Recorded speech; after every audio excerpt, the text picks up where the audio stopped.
And you're trying to give the young people something that will help them. Yet you don't know exactly what it ought to be.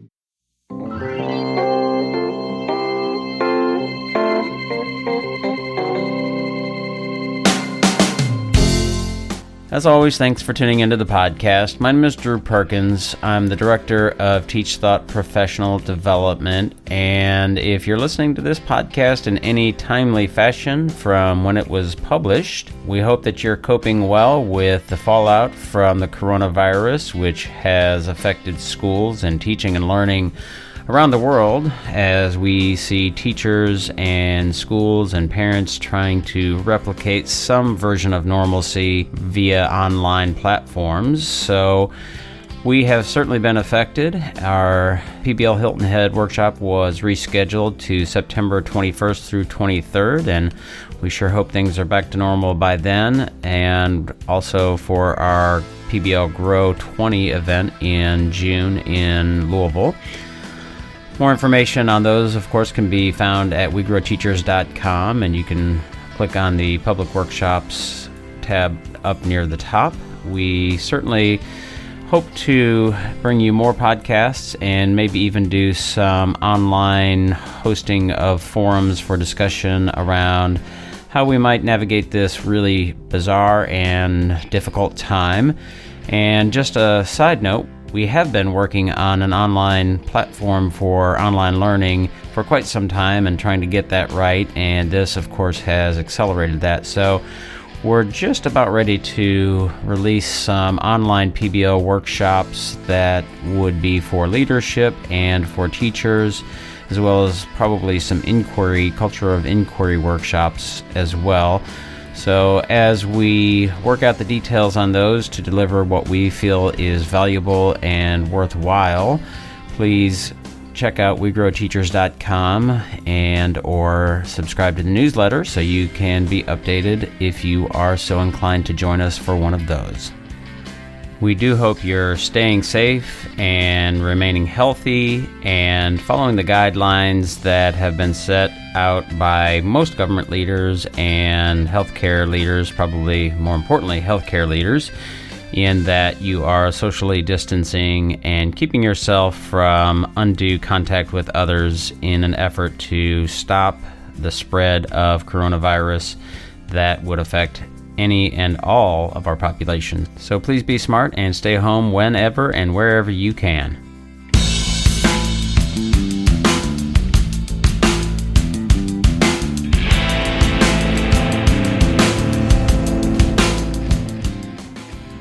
In this podcast episode, I spoke with Colin Seal, who is a repeat guest. He and I spoke in April of last year, 2019, about his work then, but he's got a new book coming out called Thinking Like a Lawyer that stems from his work as founder of Thinklaw.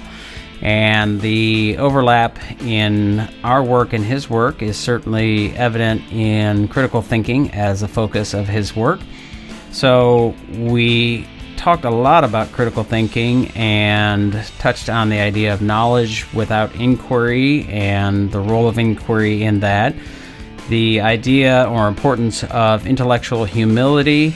And as our conversation evolved, we got into some social justice, equity, diversity pieces surrounding white supremacy and anti-blackness, and again, equity and diversity, and the role of critical thinking and the importance of critical thinking in solving for some of those problems. So always a pleasure to talk with Colin and interact with Colin in social media and, of course, on this podcast. So hopefully you find it helpful.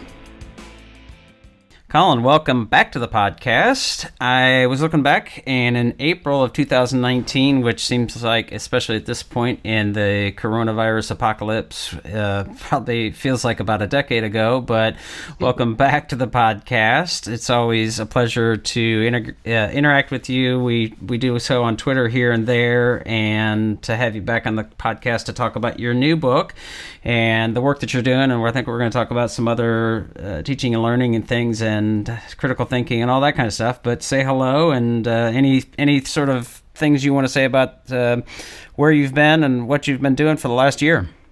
Yeah. Well, thanks so much for having me on again, Drew. I'm really excited to dive into this conversation.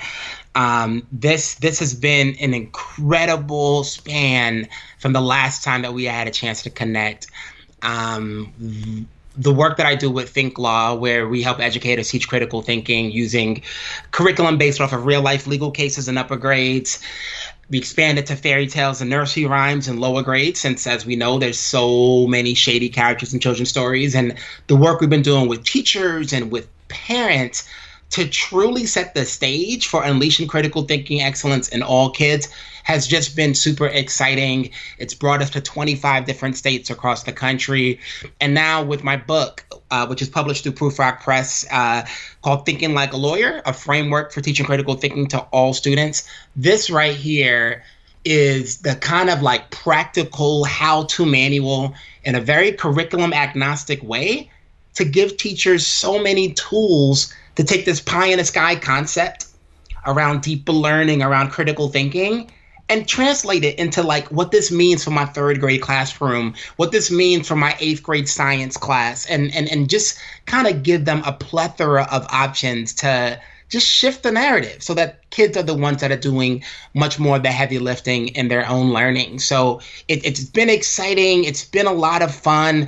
It's been great to see the way that we've almost been able to just raise awareness of this issue around the critical thinking gap in education in a way that has resonated. You know, I'm now have a column for Forbes where we talk about the equity issues involved in preparing diverse learners for the future of work. And it's just been so neat to find a way to be able to merge these worlds together, because honestly, whether we're talking about the classroom, whether we're talking about the professional workforce, or we're talking about just issues at home, there's so many practical spaces for this critical thinking to be valued and to be much more intentionally nurtured in our world today. Yeah, so the idea of critical thinking is something that you and I share as being really, really vital. I did a podcast in January with a young teacher named Daniel Buck, and he's written some articles, I think, on Quillette and some other places.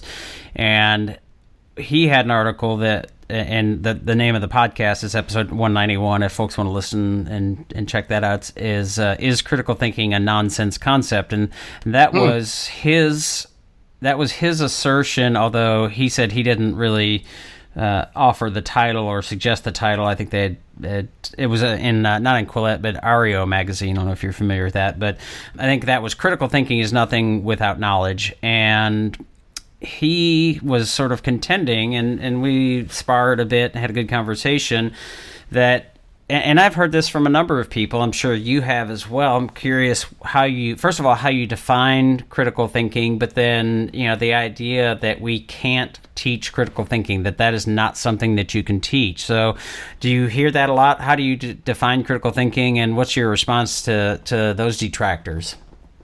So, like anything else, Drew, and this is always the tough part of being kind of wired the way we are, is like, of course the answer is more nuanced than that. Like, clearly there has to be knowledge foundations. In fact, I want to say like the why, like the out of the hundreds and hundreds of articles that I read to help inform my work with Thinklaw, and this idea of like thinking like a lawyer as a concept to make critical thinking practical, it was a piece written by Daniel Willingham, who's a professor out of University of Virginia, that was basically saying why critical thinking is so hard to teach. And he mapped out this idea that it's like, it's not just a set of skills.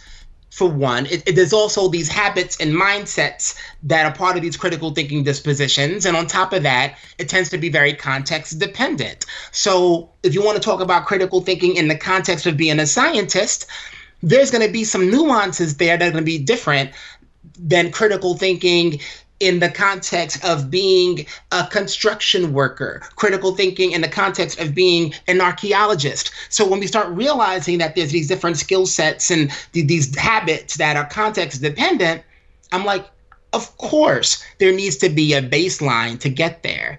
What I'm trying to figure out, what I think about as I try to give teachers a workable understanding of what critical thinking is and what they can do with critical thinking is, how does this tie into what our charge is as educators in this century, in this era, in this age of agility?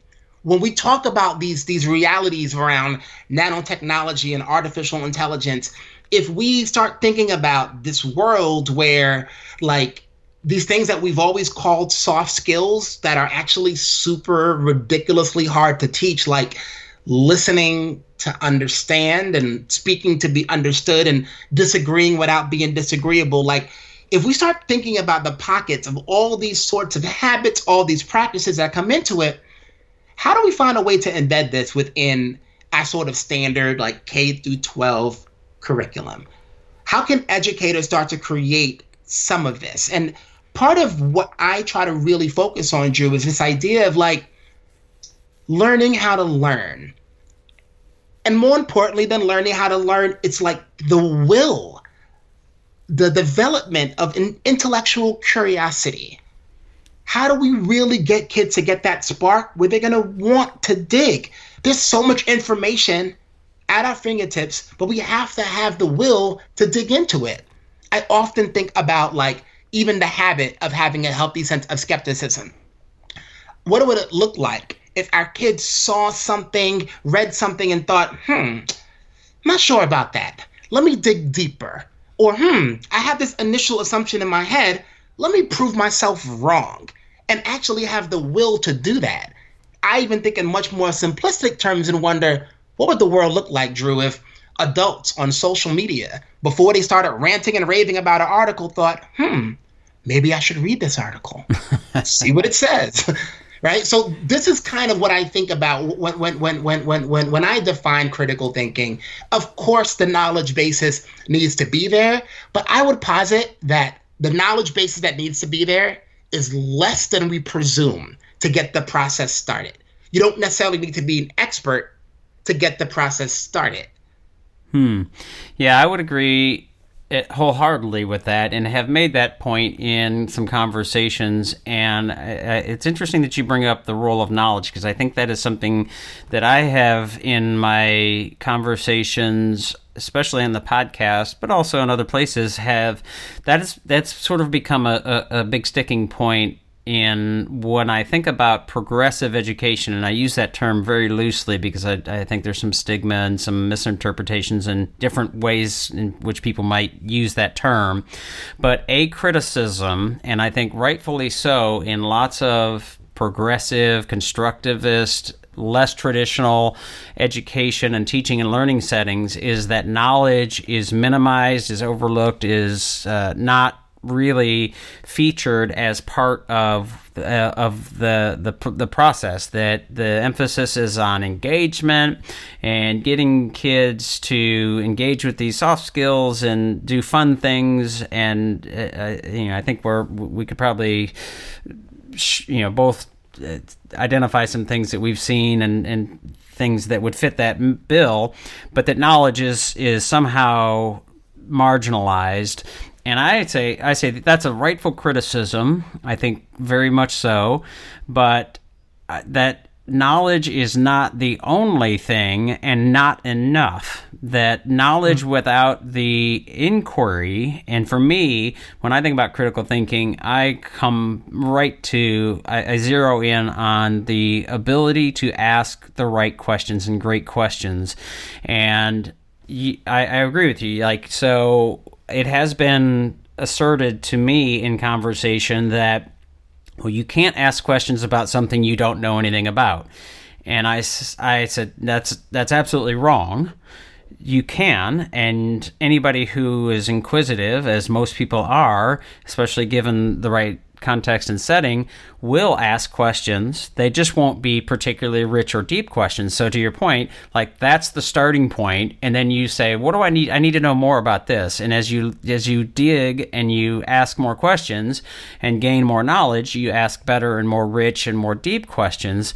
So to me, the idea of just making sure that we have a knowledge-rich curriculum is not enough, that we've got to build in knowledge with inquiry. And the coronavirus is to me a great example, because how much knowledge is floating around out there, but if we're not able, like as a parent, as a son, like we were talking before we went live, thinking about, should I go visit my parents in Hilton Head who are 79, about to turn 80 this summer? You know, what's my risk? What's the roulette that I'm willing to play? What are the questions that I really need to be asking here? And that extends beyond coronavirus, clearly. So to me, that knowledge without inquiry is the heart of that critical thinking. And I say it's total nonsense that we can't teach critical thinking. Of course. And Drew, like, talking about the coronavirus, one of the most common themes that I'm seeing from a lot of my friends, I'm seeing people talking about this on social media, is like, you know, this sort of crazy shift of like when we were teenagers, we were getting in trouble for going out, and now here we are yelling at our parents for going out. Yeah. And this idea that like being smart, knowing stuff is not enough, right? You got to be able to persuade. You actually have to be able to like get people to make action, to actually like find this answer to like what's in it for me, to be able to get there. And I feel like we sometimes we downplay this idea of like what it takes to actually make things happen. There's a lot of really intelligent people, but we live in a time where anti-intellectualism reigns supreme. So what does this mean? It means that there has to be a different way we do things. And even when we talk about like the knowledge, like let's take tech, for example. In tech, you know, I recently wrote an article for Forbes where I was talking about some practical strategies parents can use at home during this homeschooling time to really get kids experiencing much more critical thinking at home. But I brought up the point that if you look at the founders of Dell and YouTube and Airbnb and LinkedIn and Pinterest, these are some of the biggest tech companies in the history of tech that are all founded by people that don't have a tech background. So what does that mean? It means that, like, kind of exactly what you said, Drew, this idea that, of course, I can ask the right questions, and I'd be much more impressed by a system that taught children how to just be very thoughtful around problems. Looking at problems, like digging down so they can understand like what's close to the root of these problems, being humble in the presentation of solutions to this problem, like soliciting feedback. I think it is so interesting that in this entire process of figuring out how to make a super sudden transition to distance learning, I am not seeing any information, any stories. I've checked in with people that I know at district leadership. I've talked to parent groups that I know.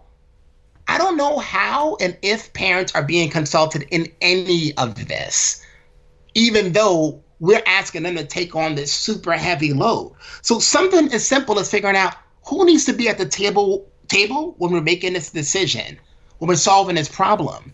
These are the types of things that start to build a much more reasoned, thoughtful process for the type of problem solving we're trying to equip our young people with. So again, I think that role around knowledge is always going to be a theme. It's always going to be something that comes up. But I honestly do think that it sometimes is overstated. And I want to go back to just one more thing.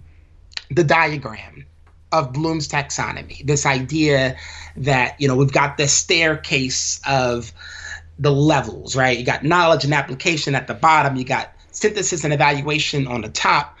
And I always see that as such an unfortunate diagram because it makes this presumption that you've always got to start at the bottom to work your way up, when you can really tackle problems from any standpoint. And you can go up and down like a roller coaster, depending on where you are at in that process. So we have a little bit more freedom and liberation in the way that we do this than we actually give ourselves credit for, I think. Well, we when we talk about project-based learning, and I talk about pull teaching, that's one of the dynamic shifts that we're after and trying to help teachers and schools really grasp, is that the most traditional instruction stays at the bottom of Bloom's taxonomy, that understanding, remembering, and never really gets up into the, what I would say is the critical thinking, the evaluation, and the analysis and synthesis. But what we try to get them to do is we say, let's flip Bloom's taxonomy and start at the top. So in project-based learning, we start with a driving question. There's some verb that's like, how can we create or develop or design or whatever that verb is, and then that's your starting point. And then you get the teacher's role in that setting is to help students identify what is it we need to know and learn, which is the remember and understand part. So you're reaching down and uncovering that content and those important pieces. And then as a teacher, you're teaching those things, you're scaffolding, and you're having them analyze, and you're having them evaluate. And that's the critical thinking pieces that are so important, because not only does it help them learn that content more deeply because they're doing lots of cognitive things with it, they're also developing the inquiry skill where they can and develop the mindset and the habits and the skill of saying, what do I need to know in order to do this? Whether it's figure out my health care, buying a house, negotiating or thinking about a relationship, or starting a podcast, or whatever. And so that's, to me, the like when we think about preparing students for the modern world, that it's really incumbent, and it's a moral imperative. You mentioned one of the things is sort of a humility, and thinking about that intellectual humility and that mindset of not focusing on trying to think about how am I right and how can I prove to other people that I'm right, but the intellectual humility and mindset of saying, I want to figure out where I'm wrong, and I want to figure out where I'm wrong as quickly as possible, and that there's actual social currency in that, because right now there doesn't seem to be much social currency in that standpoint. Yeah, I mean, I think that humility as a factor is so powerful, and what we're trying to do, that idea of like proving yourself wrong or having the desire to be proved wrong, I think that it's been interesting, Drew, as I've been doing a lot more work around the country supporting gifted and talented programs, or helping different gifted and talented programs across the country figure out ways to do both their program piece and their identification piece more equitably. One of the interesting kind of themes we get are the amount of gifted and talented children that struggle with perfectionism. And when I think about like what that breeds, like how that develops into, kids that end up being like really complacent, kids that don't really like to take these risks, when these are very much kids we need to be able to take these risks, because we need them to be innovative and have an entrepreneurial spirit. It steps back to be like, well, how can we start to create that a lot earlier on, that sort of habit around failing fast? So I'll give you an example. I'm super excited as a guy that taught math and went to law school at night and then practiced law, that our newest Thinklaw edition that's coming out is our math edition, where we're looking basically at middle school math to try to give kids a little bit more of a why behind tackling into complex word problems. And there's one lesson that we have where the kids are looking at different sizes of circles, and they're identifying like, it's kind of a random question of like, which circle is like the best? And I think that arbitrarily you see a big circle, you're like, okay, like I probably would take that big circle. I'm good with the bigger is better, whatever have you. And then we juxtapose those circles on a map to show the food deserts in a certain city. So the center of the circle is an elementary school, and the circle represents the set of like how far people have to walk to get to their nearest like grocery store. And a couple things start to happen. One, if you think about the definition of a circle, the set of points equidistant from a center point, like kids visualize that and take that in a lot more concretely when they're actually empathizing with a family having to walk to a school. This idea that their initial presumption around a bigger circle being better, well, if my radius is a lot further, if I have to walk a lot further than this other circle that's super small and tiny, it seems like it's unfair. It seems like it doesn't really add up. And when we start to look at this idea that there was this law passed where supermarket and grocery store chains were given incentives to open up more in these food deserts, and they were given some monetary benefits for it, did they actually do it? Can we actually use properties of circles and formulas related to circles to prove this? Maybe at that point, they don't know a single thing about how to solve for the area, the radius, the circumference, anything. But there's a pretty compelling why at this point. Some of it started from being able to prove themselves wrong, having this aha moment, being able to empathize and put themselves in the shoes of somebody that has to walk a lot further than somebody else. And that, to me, right there is an example of like an authentic learning experience that taps into that why, that like just does exactly what you said, Drew. It kind of flips the Bloom's taxonomy on its head a little bit. But the idea here is they get this going. And now if we're doing it the right way, the intellectual curiosity gets them to think, well, what about my neighborhood? What might this look like? Do we have the same problems in our community? Let's draw some circles. Yeah, so the math pieces, and as we were talking before we went live, thinking about the Seattle public schools and the social justice pieces that it appears, I don't know off the top of my head if they've implemented it or thinking about it, or you may know more than I do about that, but I am curious about I'd like to have some conversation about that, because I have some concerns and some real wonders about that, but I do see some real value in using some of those empathy pieces to generate and use and gain some intellectual curiosity. So what's your take, to the best of assuming you have looked at that social justice curriculum and math and how that looks in that equity space? So I looked at their frameworks. I mean, it came on my radar, honestly, because of ridicule. People were ridiculing the district for like teaching woke math and whatever have you. And one of the things that really resonated with me is there was a book that when I was at Syracuse, I was a computer science graduate, but I also minored in African American studies. And I was going to go be a math teacher in Washington, D.C. And a professor gave me a book. And the book was Radical Equations by Bob Moses. So Bob Moses is a Black Panther who essentially made the case that like teaching kids algebra and the algebra gap is the like civil rights issue of our time.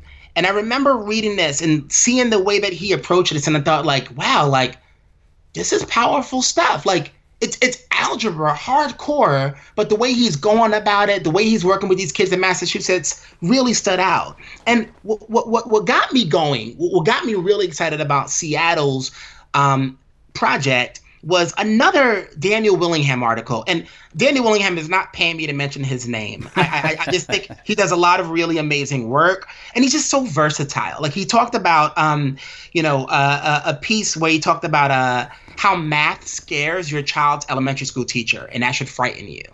Where he really dug into some of the issues that elementary school teachers were having with math. And he broke down math into 3 spaces. So on one side, you had memorizing math facts, knowing algorithms to solve problems, and then knowing why those algorithms actually work. So if that knowing the why they work, like getting the competence to get the math facts and the algorithms, made me think, how can teachers transfer a deep conceptual understanding if they don't have it themselves to kids that need it? So part of what I try to think about, the only sustainable solution that I have to some of the gaps we have in education, Drew, is we've got to do a better job of setting up kids to get what they need, to really be able to have that why, that motivation, that will. If our kids can learn how to learn and teachers could become the facilitators of that process, I'm much more confident that that's a sustainable way to get there, especially if you live in states like I live in Arizona, where at any given time we have 1,000+ long-term subs in a classroom. So when I think about this piece, when I think about this idea of like what this could mean to get this deep conceptual understanding, I go back to the first math lesson I ever observed as a soon-to-be educator.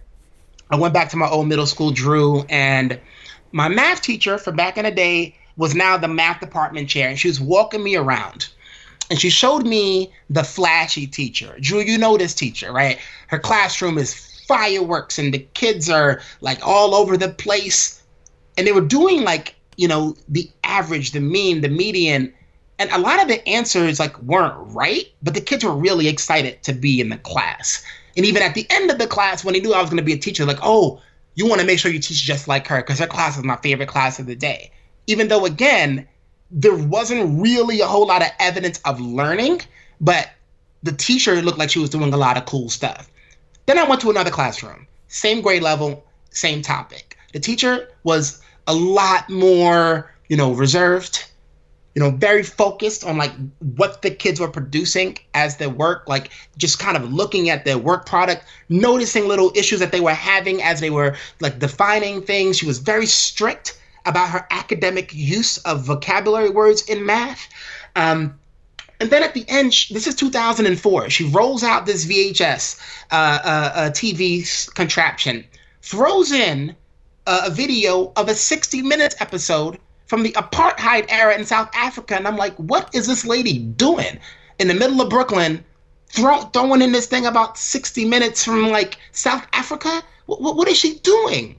And the questioner was asking a guy from the government about like the inequities and the struggle that people were having in South Africa. And he's like, listen, our average income is higher than yours is in the United States. So I don't even know why you're complaining about this. And the questioner asked him this question. He asked him, if you had one foot in a bucket of boiling water and the other foot was in a bucket of ice cold water, on average, are you comfortable? And at that moment, these kids sat back in their seats and they were like, oh. Then the bell rang and I got goosebumps. I'm like, crap, this is how you do it. She broke it down. These kids are walking away with a very firm understanding that like, average is not the be all end all. I've got to dig deeper.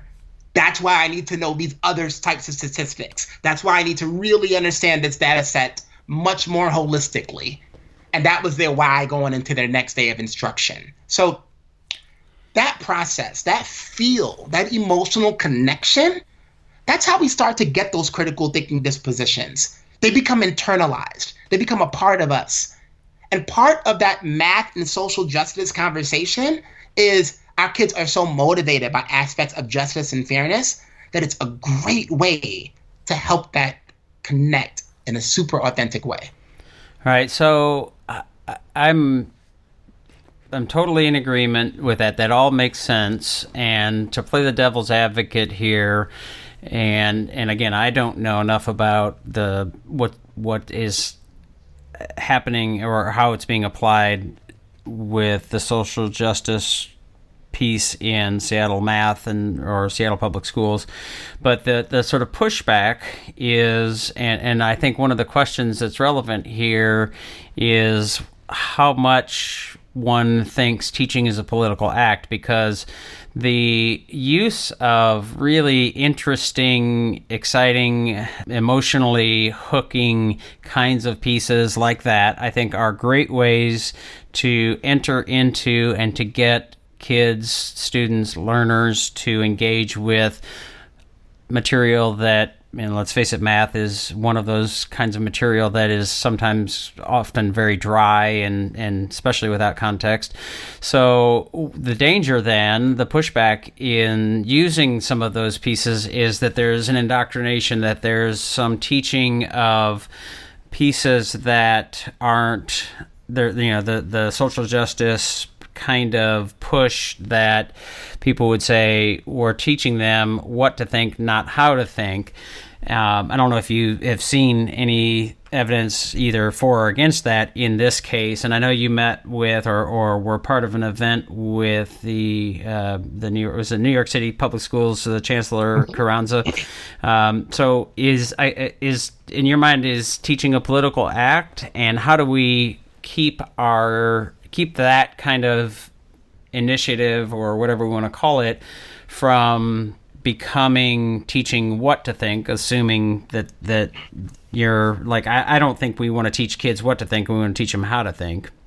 Yeah. So I'm glad that you brought that up within the context of having the real thrill to be able to have a fireside chat with Chancellor Richard Carranza out in Vegas, where we were just talking about practical ways that educators in the Las Vegas community can actually do equity instead of just kind of talking about it as we have for such a long time. One of the things that I think about a lot is politics as we understand it in 2020 has become somewhat of a four-letter word.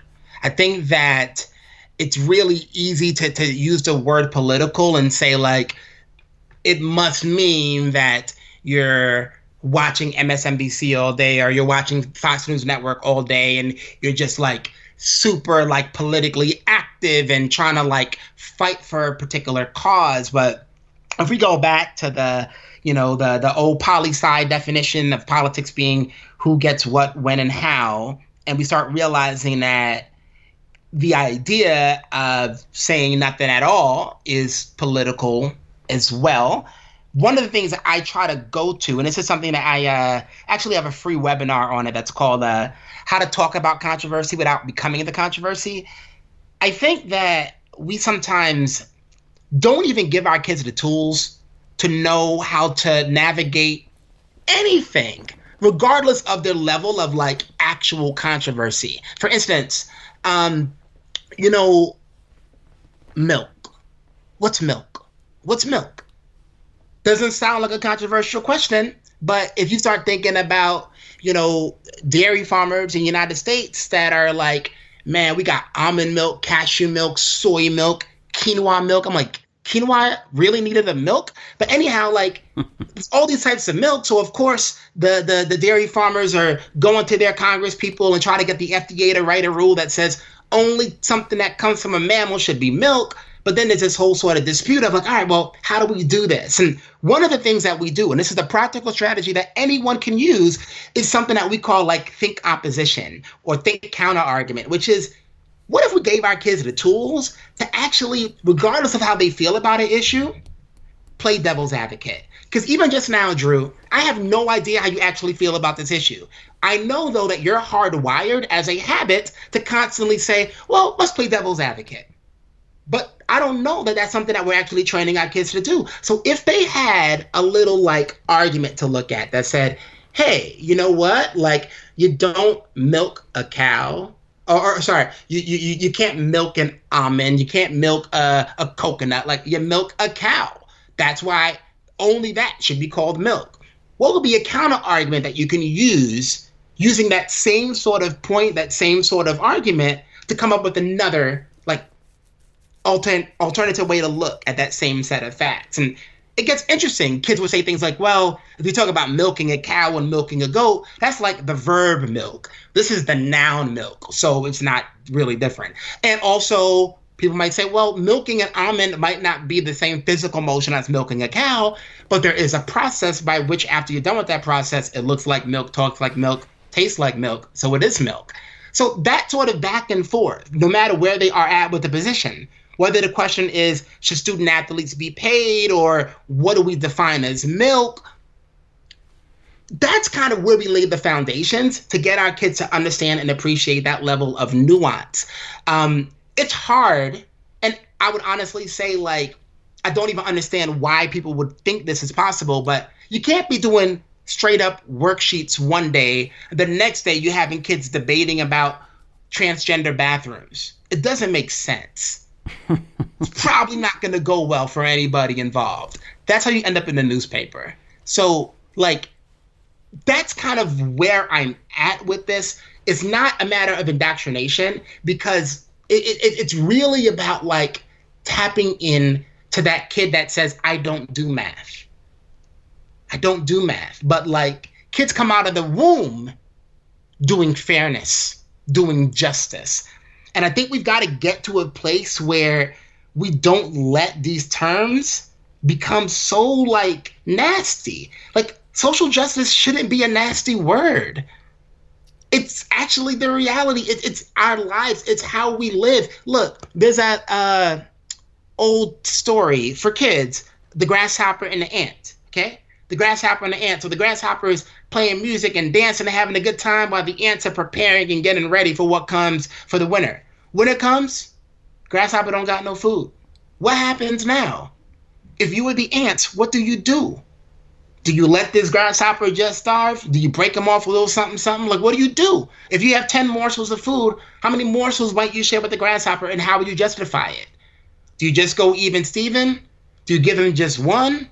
Do you give them more than one? Like, how do you justify what you're doing? Maybe there's an argument that but for that music being played, maybe you wouldn't have worked at the same pace, and maybe you should always pay the people that are entertaining you. I don't know. Maybe, like, you know, you reap what you sow. He didn't reap, he doesn't sow. I don't know.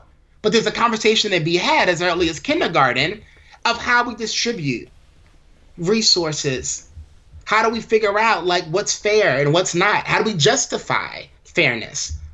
If that's the habit that our kids are developing at a really young age, I feel much better about their ability to dive into the complex topics of our time, because that's where we're at. That's where we're at. We're in a world today where we're having a really hard time making decisions that are complex. Yeah, I think the critical thinking piece, again, is, and I've wondered this aloud on occasion, and as recently as yesterday in a conversation, not in person because I can't be within 6 feet of anybody, but the idea, or my concern, or I wonder, is how much of our testing and accountability culture, how much of that might have contributed to the way in which we are unfortunately navigating the sort of culture wars right now, and the way in which media is, I think, becoming I want to say this in a way that I don't sound like I'm saying media is the enemy of the people, because that's not my intent.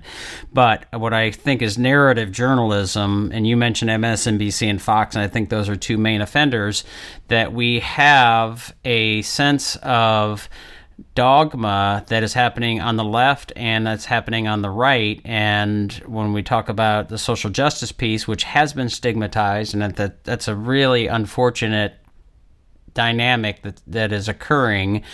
You and I talked a little bit before we went live, and my concerns about critical race theory and critical theory and postmodernism of being able to just essentially manufacture your own truth, and that there is a limit. There's a limiting or a chilling on speech and free speech, in a sense, and I think it happens on the left when it's centered around things like race and gender and those cultural pieces.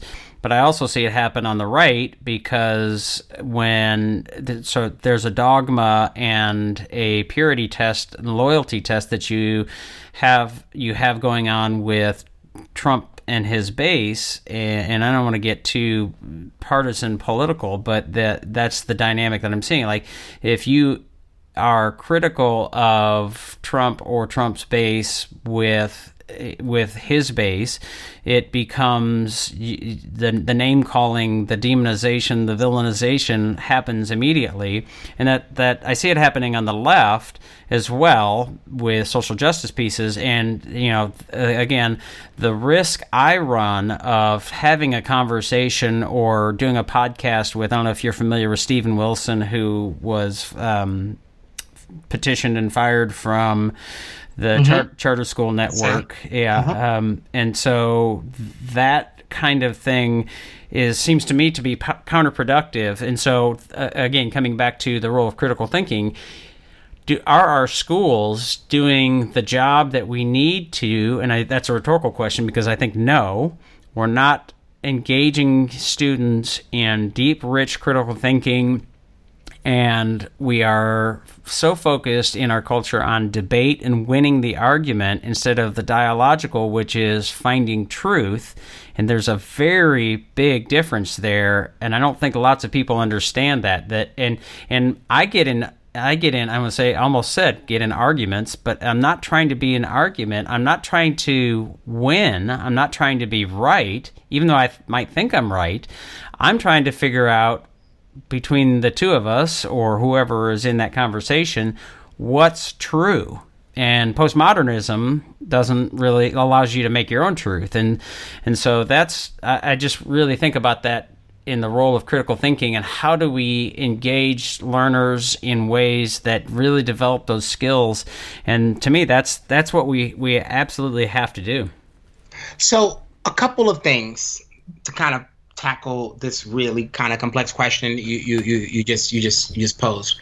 First of all, it's hard for me to blame the tests, because this idea of like teaching to the test, maybe that could have been a thing 10, 15 years ago, but like I would bet my life savings, Drew, that there isn't a state legislature where 50% or more of the legislature would be proficient or better on an 8th grade assessment in both math or reading delivered in their state. These are not the tests of yesteryear.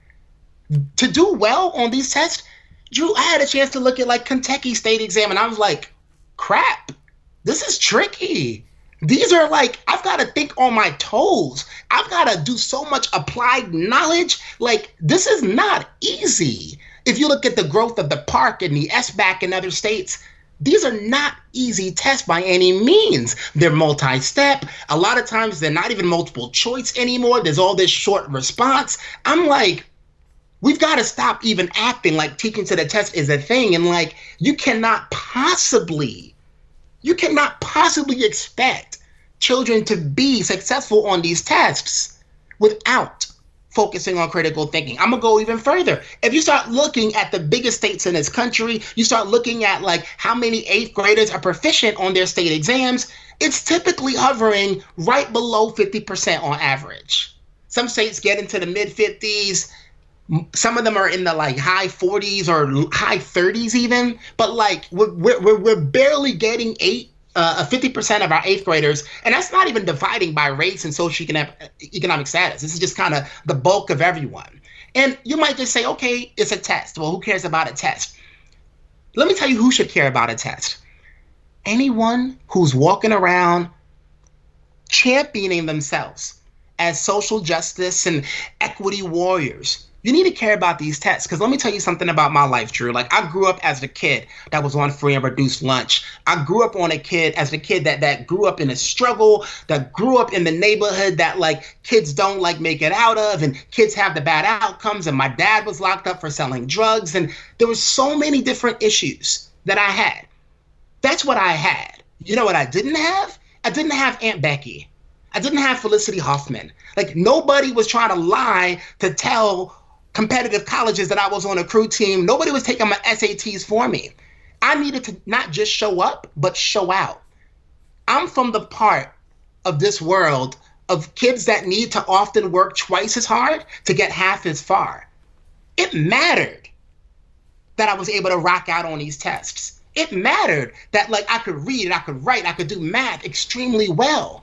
And that's what I focused on. That's what I was prepared to do. And if you really want to be woke, if you really want to talk about like treating education the way it should be treated, which is as the vehicle to transform generational poverty, then we got to stop acting like these results don't matter, that the outcomes don't matter.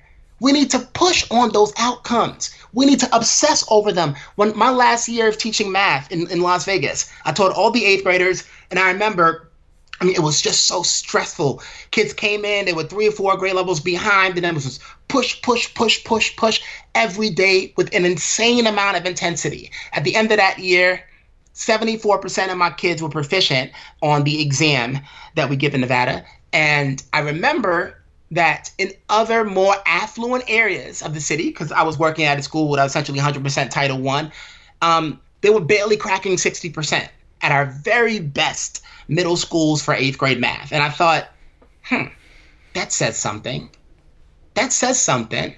It's a sense of possibility of what kids can do when you realize that it matters. It can literally sometimes be a matter of like their entire lifestyle, their entire set of opportunities in life is going to be based off of whether or not we decide that they deserve to be prepared. And that's kind of where I'm at. Be all, end all. Like, let's focus on that outcome. That to me is equity. If we can actually get the outcome to be that the kids that have traditionally not been able to do this, that, or the other thing for whatever reason are actually able to do that because we make it our jobs and we don't stop until it happens. So when you talk about that outcome, and I think that one of the things in the equity space that has been made a distinction, and I think it's a useful distinction, is the equity of opportunity and versus the equity of outcome. You're not saying necessarily, or maybe you are saying, and you tell me, that the sort of equity of outcome in some of the diversity programs is that you have the same number of African American kids as there are white kids, or things, those kind of quantitative numbers and that kind of thing. But that's not what or is it? I mean, how do you think about that? So like, I think it's helpful to hear that analogy of like, diversity is like being invited to the party. Like inclusion is like I'm actually like dancing at the party, right? I get a chance to actually dance. So when I start thinking about things, and this is a big topic of the conversation I had with Chancellor Carranza, and I think it's very kind of notable. It's great timing because the story just came out. Eliza Shapiro of the New York Times wrote about the specialized high schools in New York, again, having like very terrible outcomes in terms of how many Black kids are being accepted to these schools. My school, Bronx High School of Science, the high school that I went to, it's 24 Black kids got in. I think 10 Black kids got into Stuyvesant. And this is after like years and years of all this like controversy and we should change this, that, and the other thing. And I'm like, look, let me tell you something. Like this idea that for me, going to my neighborhood high school was just not an option. It was a dropout factory back then. It was not an option. So the idea that like, for me, the opportunity meant that I passed this test, my family celebrated as if I won the lottery, and I had to commute 90 minutes from Brooklyn to the Bronx every day, each way, 90 minutes each way, to go to a school where I wasn't even sure that I was wanted. To go to a school where I looked around and saw who were the kids that were on academic probation, and they all looked like me. Who were the kids that were struggling? They all looked like me. And we passed the test. So it's like, all right, like, let's start thinking about like beyond these numbers. Like, what does it really take? It takes a will. It takes a will more than anything that like, it's going to be our jobs to make sure that like, it doesn't feel like winning the lottery to go 90 minutes one way to a school where I don't feel wanted. But I can actually walk to my neighborhood school and feel like I have a real shot. I've got a real shot. That to me is like what that looks like. That's what fairness looks like. Because if these kids over here could walk down the street and get a free public education, that prepares them for whatever it is they want to do in life, I should be able to get that too. That's my idea of like what educational justice has to be. Yeah, it always strikes me as and frustrates me that these conversations seem to be reduced to one or two things, as though that there's not this real complexity to it, right? That like I here in Louisville, where we're based, there is no secret. Nobody would argue that the East End schools, which is certainly much higher socioeconomic status and certainly much more white, are better, quote unquote, schools than the ones on the West End. And it strikes me, I mean, I worked in that district. I worked in one of the schools that was, it was a middle school, but, kind of like you said, it's a dropout factory. I mean, it was so stressful that I developed stress-related eczema. I was in a self-contained EBD, emotional behavior disorder classroom, me and another teacher, and a fairly small class size, but it was more than the two of us could handle at that point. Really learned a heck of a lot as a teacher and thinking about classroom management and things like that, but that's all beside the point. That school has, I think they've done some shifts and improved, but I still think there's some real struggles there. So as you said, like, how do we get those schools, all schools, to be great? And that's one of the school choice concerns that I have, is that just because we're offering school choice doesn't mean that they're great teaching and learning. There's great teaching and learning going on, and I think that question gets misunderstood or overlooked in that conversation. But that just because you send a kid, first of all, if you send a kid to the neighborhood school that's great and their home life and their role models are not good, then that's going to be likely, statistically not going to turn out as well as it could or should. And so how do you make all of our schools great? But then how do we also solve for some of the cultural and home issues and some of the pieces that are also part of that complex problem? And, it's so much more complex and so much more nuanced. And, thinking about how when I talk with you and I talk with other people who come from disadvantaged backgrounds, my dad being one. My dad grew up poor in a dirt floor, and obviously, well, maybe not so obviously, people don't know me. He's white, so it wasn't a racial thing. He was just very poor. And of his siblings, he is one of the several siblings who has been pretty successful in his life. And just like with almost everybody who has come from really tough beginnings and has become somewhat or moderately or very successful, there's at least one role model, somebody that really took them and they were able to sort of latch on to, whether it was a parent or somebody outside of the home. And so those pieces are really so important. I'm wondering how much pushback you did get and maybe still do get for being, an achiever, or I'll be blunt, say, sort of acting white, that kind of thing. So a couple of things there. One, acting white has little meaning in a neighborhood that's completely black.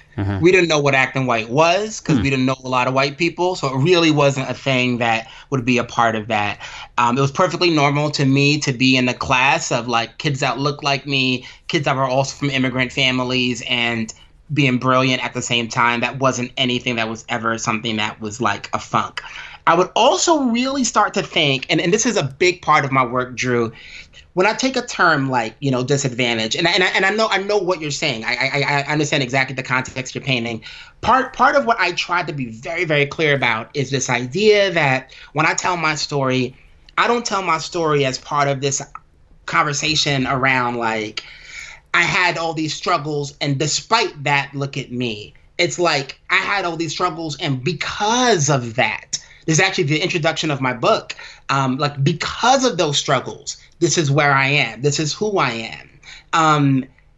Every single part of growing up in my neighborhood, I've been able to reflect back and be like, That's where that comes from. This idea at the YMCA on Flatbush Avenue in Brooklyn, you go to play basketball there, you're playing for an hour and a half, you might not even sweat. Because every 5 to 7 minutes, there will be a trial about whether or not a foul actually happened.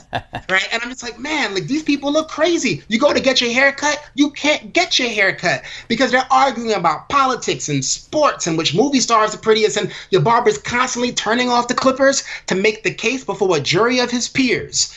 And I'm just like, man, like this is all a part of like how I grew up, like watching my mother negotiate with the landlord or why we shouldn't get evicted, like seeing the way that they can optimize resources, seeing how much $20 can be stretched, seeing the way that like communities were able to come together. My grandmother, like, you know, when they all came from Barbados, they don't have access to credit. So they had this thing, they call it meeting. Other cultures call it susu, where like, you know, we all put in $50 a month and we just kind of rotate on who gets the pot. And that pot determines when you buy furniture. If somebody has a death in the family, they get moved up in the order. And I'm like, man, like there's treasure here.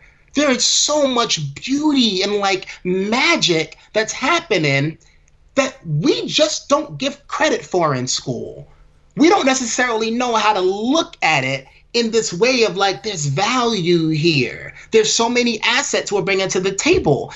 But part of the challenge when I talk about like culture, and to the extent that I really focus on cultural responsive teaching at all, it's about our mindset and our framing of things in a very practical way of like, all right, how is it, Drew, that when I was in first grade, and I was in second grade, the only difference was first grade, I was in a regular traditional district class. Second grade, I was in a self-contained gifted and talented class.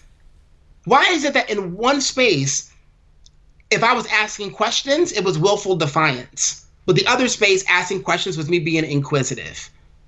In one space, if I was like speaking up for myself, I was being a really good advocate. The other one, I was way out of line. So this idea of like realizing that like a lot of what's inside of us determines what we see. A lot of our sort of framing of the kids in front of us determines how we interpret what they do.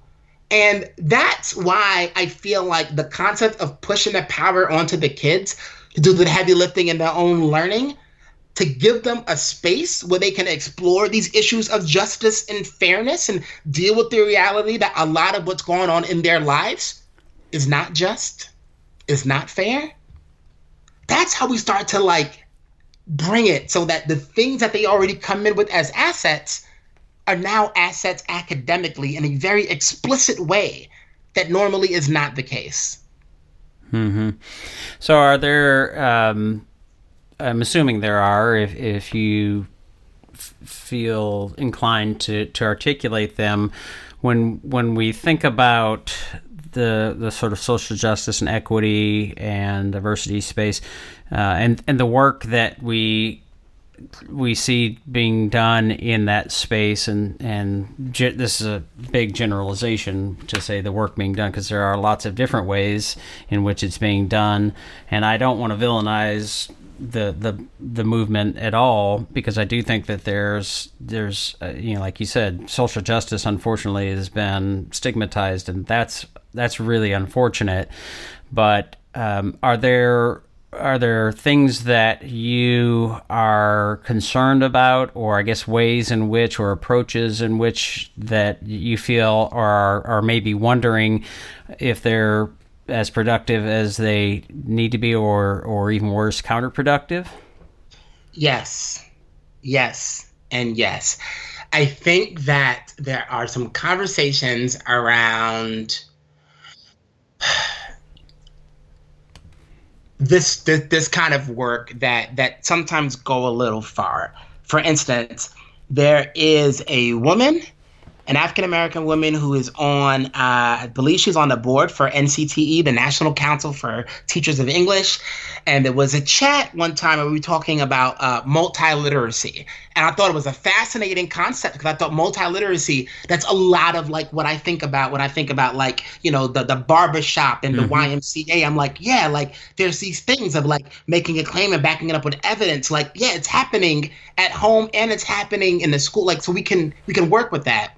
But there was a question that said, it started with the premise that, like, you know, the written word, like basically like writing and reading, is often associated with, like, you know, white supremacy culture that makes this dominant. I'm like, what? What? Are you kidding me? Are you serious right now? Like, the simple fact that every single state in the United States has like a law making public education a right is because without that being the case, like, black kids wouldn't have had an education. The idea that, like, when they excavated Jefferson's, you know, living quarters in Virginia, and they found 237 unidentified slates and other sorts of, like, materials that made them have no other conclusion that, to the detriment of their own lives, they were running a secret school for enslaved people. And I'm like, the story of being black in America is the story of fighting for an education while being black in America. Are you serious right now?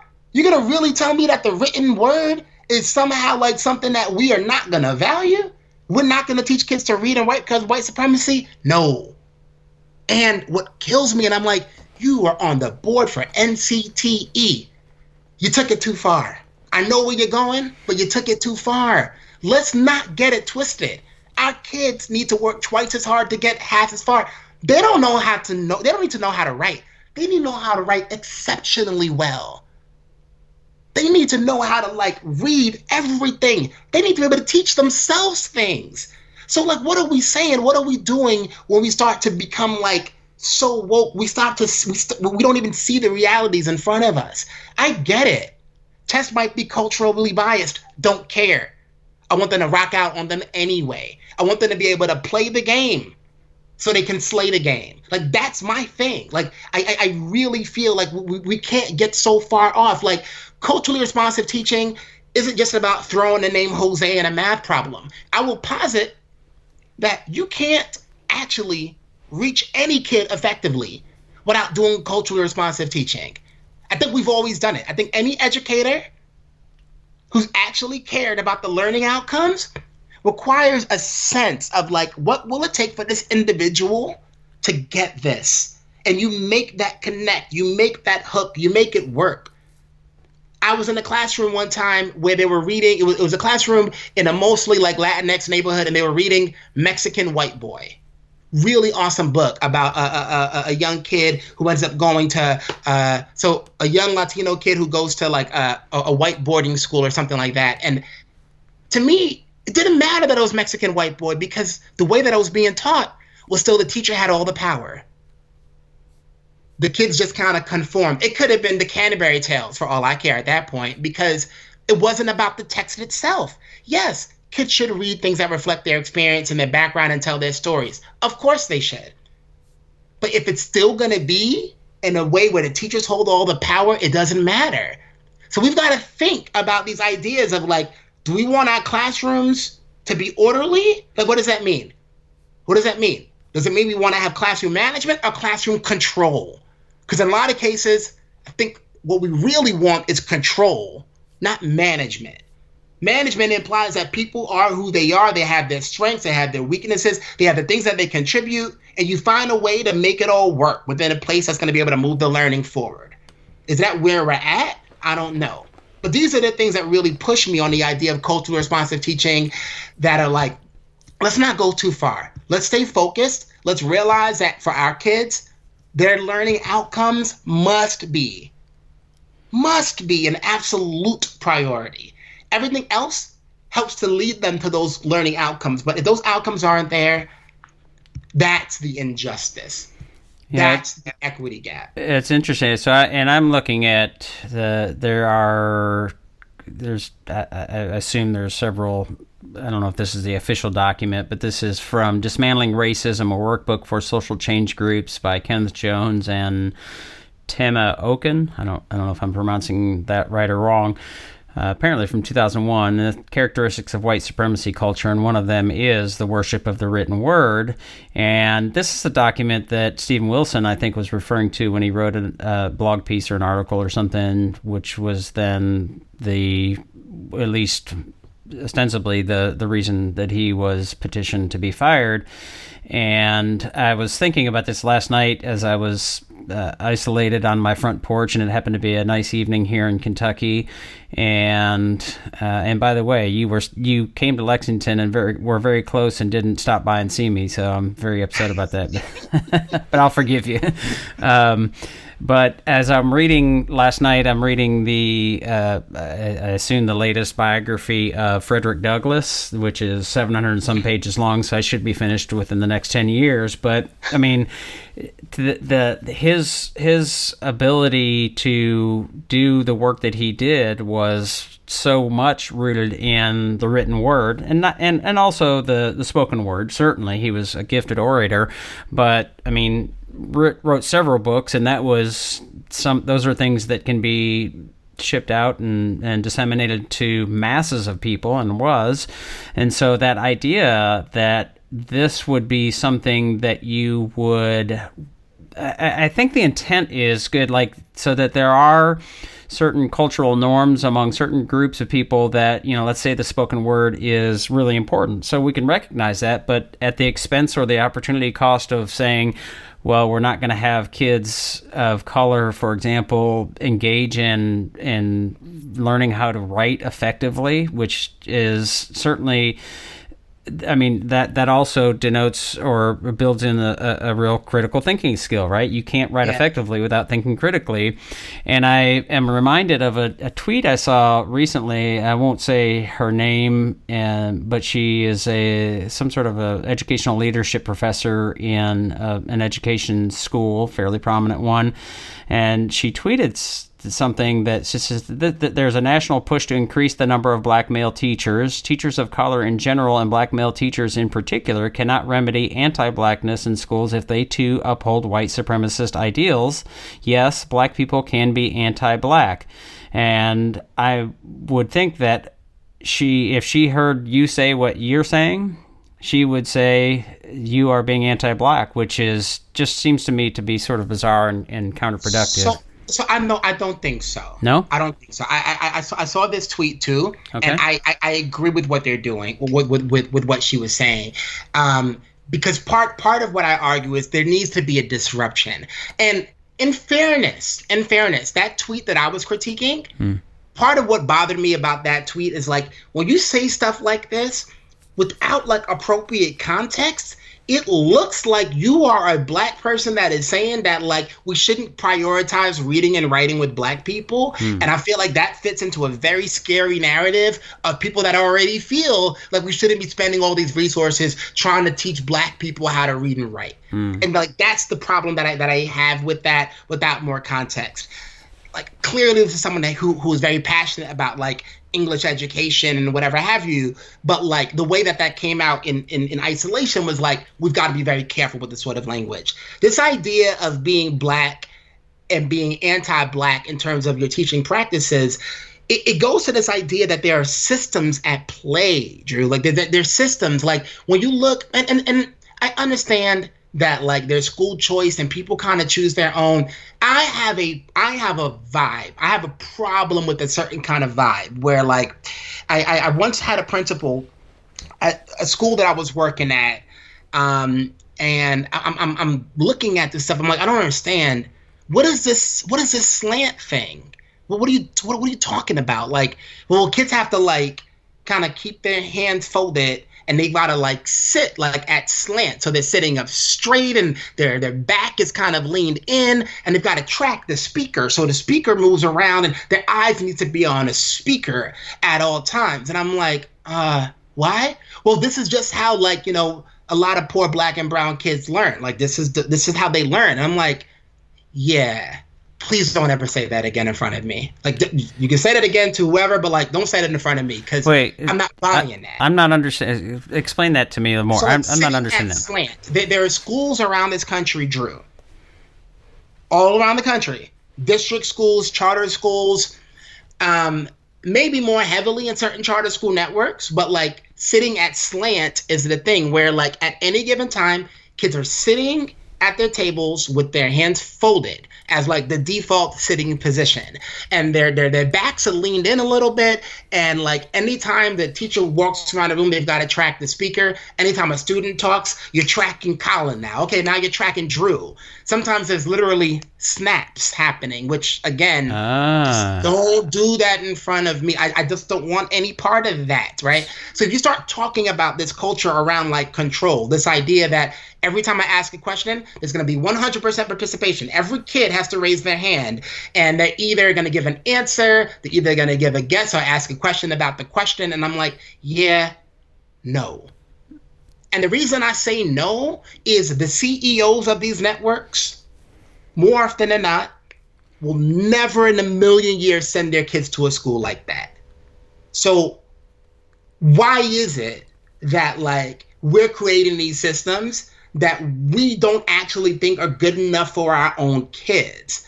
And I think sometimes when we come up with this idea of anti-Blackness, it's like, if you uncritically replicate these systems, if you uncritically walk into these systems and do that, I'm like, yeah, it doesn't really matter as much that you're this Black male educator that's in this space that is doing this, if like you're just doing the same exact system that doesn't work, you just happen to be Black. It might even be more dangerous if you're doing it as a Black person, because now you've created this idea of, well, if he does it, then it must be just fine.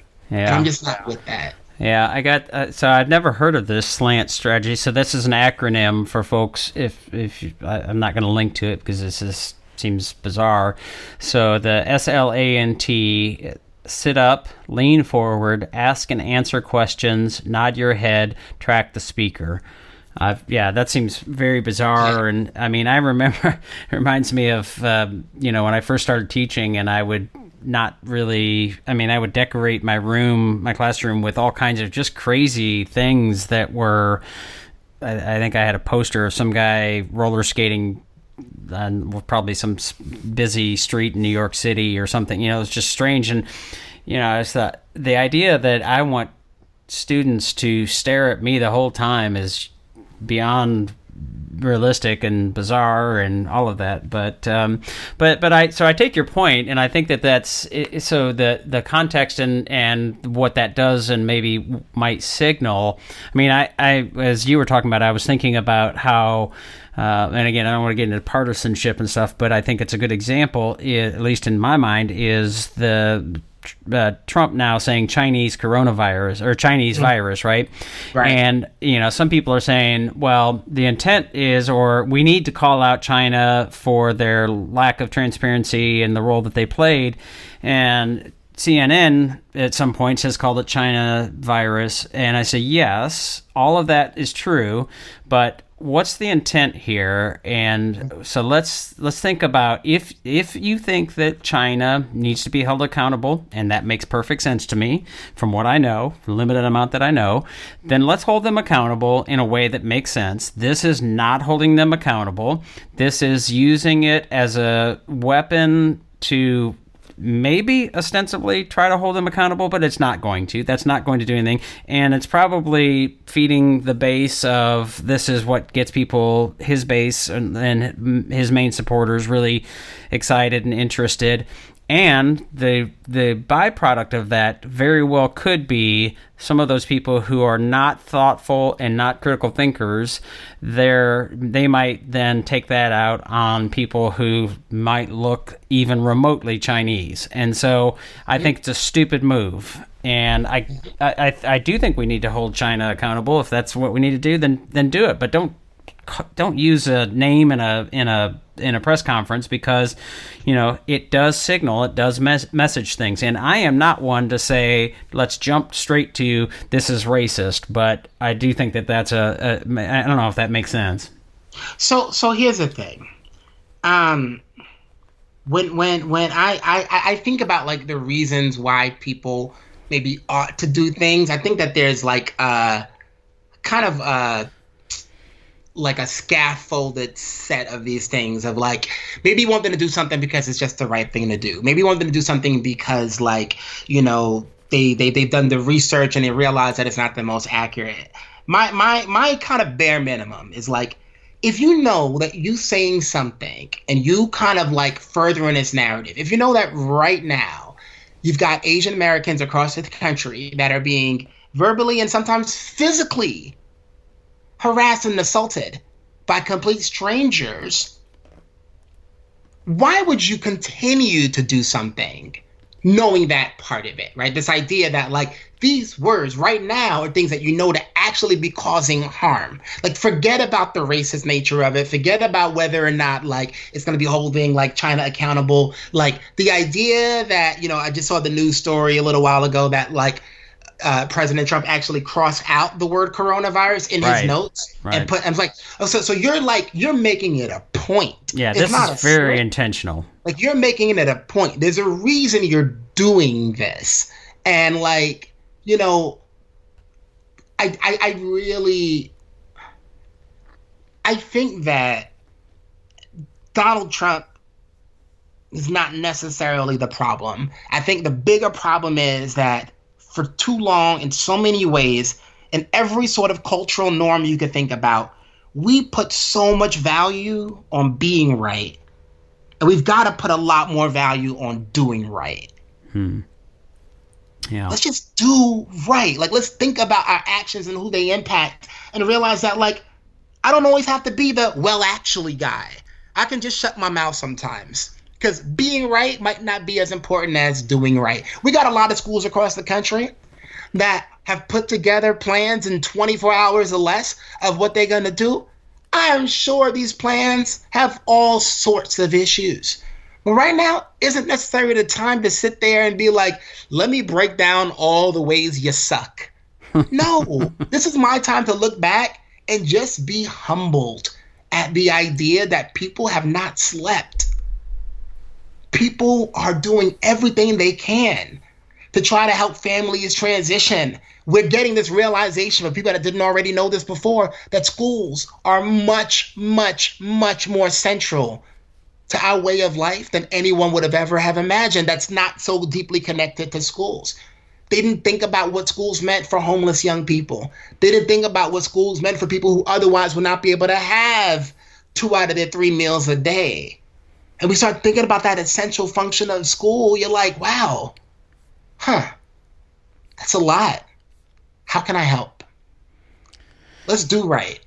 Yeah, I'm reminded of the term that I've used with my daughters on occasion as they try to argue, especially my youngest. And I said, you know, there's something that's called being dead right. I mean, you can fight and fight and fight and prove you're right, and maybe you win that argument, but you've lost the war. You know, like you've really actually hurt yourself and wasted a lot of resources or energy, or I don't know. But yeah, I think that as we come back to the topic of your book and your work, and in large part our work, is that critical thinking piece. Is we've got to do a better job with our teaching and learning to help change the mindset and the way that people think about the world and question and are skeptical and analyze and evaluate things, because right now it just seems like there's there's not only a pandemic of coronavirus, there's a pandemic of lack of critical thinking, and I think that's maybe more dangerous in the long run. So I'm mindful of time here. I want to make sure you can share your appropriate links and resources and all those kinds of things. Sure. So the book comes out at the end of April, but it's already available on Amazon for pre-order. I'm super excited because it's already got that little banner as the #1 new release in gifted students education, but really it's for all students. And again, it's Thinking Like a Lawyer, a framework for teaching critical thinking to all students. And if you want to, just kind of follow along with my journey, follow me on Twitter at Colin Seal. And I'm also excited, Drew, because we're actually going to be launching our own podcast as well. It's been a while in the making. It is called the Thinklaw Podcast. Took me a long time to come up with that name, so I'm sorry for the delay. But It's going to be really talking about a lot of great strategies that families, teachers, and even people in business and leadership can use to really help us reimagine critical thinking today. Okay. And you also have the website. It's yes, thinklaw.us. And also you can follow us on Twitter and Instagram at thinklawus as well. Right. Okay. Okay. Well, as usual, as always, it's a pleasure. And next time you're in Kentucky, or if I'm in, you're in Arizona, right? Yep, I'm in Arizona. If I get to Arizona, maybe I can ignore you and come close. All right, Drew, it's been real. Thank you so much. All right, take care. That'll do it for today's podcast episode. Thanks again for tuning in. Don't forget to review us and share us on your network so we can grow our audience to better meet your needs. Also, don't forget to find us on our websites, TeachThought.com and WeGrowTeachers.com, as well as our various social media outlets.